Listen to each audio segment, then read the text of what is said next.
Okay, so paano naman natin malalaman yung first term if we know the a sub n or any terms, no? And the common difference in arithmetic sequence. Okay?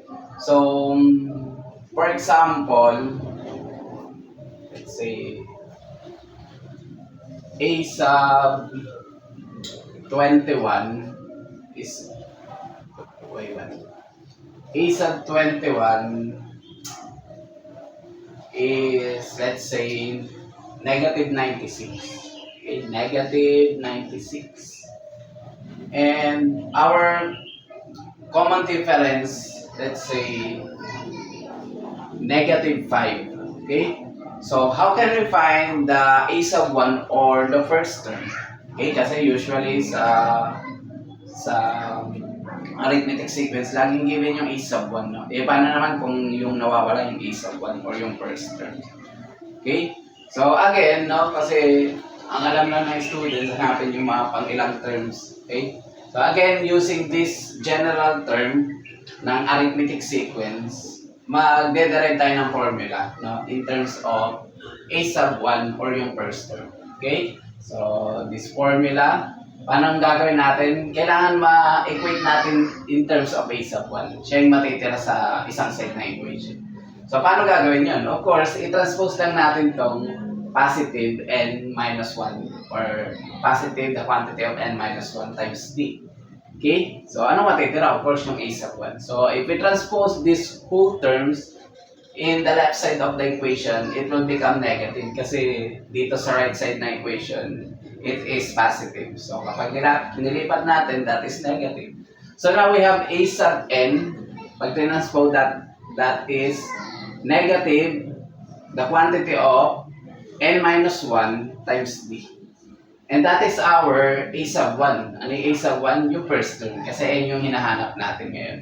Okay? So, different concern tayo ngayon. Kasi kanina ang hinahanap natin yung how to find the common difference. But ngayon, how can we find the first term? If the given is not a first term, the other term and the common difference. Okay? So, pwede naman natin unahin yung a sub 1. A sub 1 is equal to a sub n minus the quantity of n minus 1 multiplied by the common difference. So, ito na ngayon yung formula para malaman natin yung a sub 1. Okay? So, gamitin na natin, no? So, we have a sub 1 or our first term is a sub n. In this case, in our example, a sub n is a sub 21, which is equal to negative 96. Minus, pang ilang term yung negative 96? Pang 21. Tama? So, we have to write n as 21 minus 1 multiplied by the common difference, which is negative 5.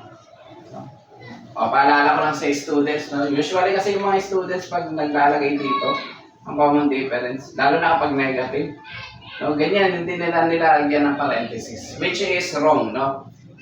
Kasi pag hindi mo nilagyan ng parenthesis yan, it means subtraction, minus 5. No? Eh, nakalagay dito, multiply eh. So, we have to write the parenthesis. Huwag nyo makakalimutan yan kasi may minus point sa akin yung ganun. Okay? So, our a sub 1 or yung ating first term ay equal sa negative 96.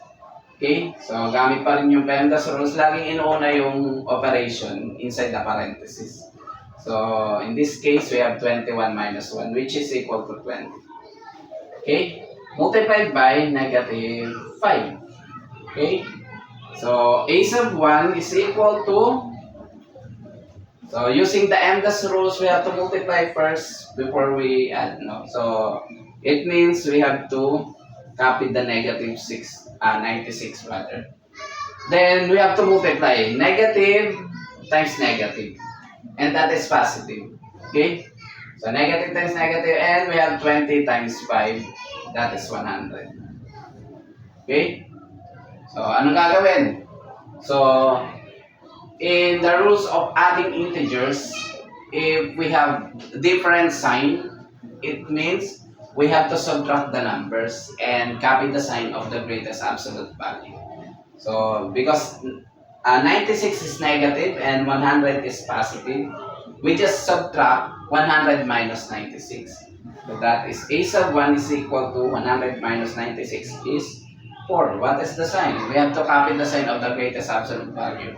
In this case, positive yung 4. Bakit? Kasi nga, ano mas mataas? Yung 100 or 96? Of course, yung 100. And what is the sign of 100? Positive. So, that is positive 4. Automatically, kapag walang sign yung isang digit, no? Or yung number, automatic, that is positive.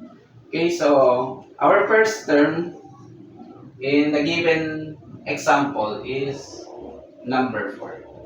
Okay? So, how can we justify if 4 is the correct first term in the given a sub 21 is equal to negative 96 and the common difference is negative 5. Okay? So, paano natin malalaman? If we use the general term of a sequence or arithmetic sequence. So, a sub n. So, let's find the a sub 21. A sub 21 is negative 96. It means if we use this arithmetic sequence formula, we have to answer negative 96. Okay? So, kailangan ang answer natin, is negative 96.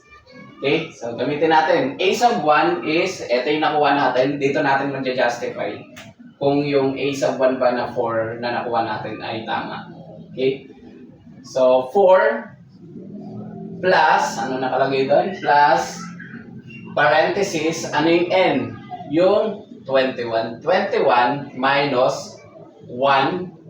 Okay? Multiplied by the common difference. Again, ang common difference natin ay negative 5. Okay? So, a sub 21, for checking lang to ha. Okay? Is equal to 4. So, again, the PEMDAS rules, we have to move, subtract first inside the parenthesis. So, 20 times negative 5. Okay? So, a sub 21 is equal to 4. Then, positive times negative is negative. 20 times 5 is 100. Okay, so again, the rules of adding integers, if we have different sign, we have to subtract a numbers and copy the sign of the greatest absolute value. Okay, so in this case, 4 is positive and 100 is negative. Unlike kanina, yung 100 positive kasi pareho silang negative. Okay, so, but same, different sign katulad dito, 96 negative dun, ito positive. Dito naman sa case natin, negative yung 100, positive yung 4. So, same rules. If we have difference and we have to subtract a number. 100 minus 4 is 96. Okay? But we have to copy the sign of the greatest absolute value. So, what is highest? 100 or 4? Of course, 100. And what is the sign of 100?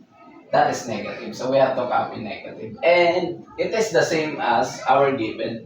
Our a sub 21 is negative 96. So, meaning to say, we justify that 4 is the correct a sub 1, no? Yung first term na binigay natin example. Okay?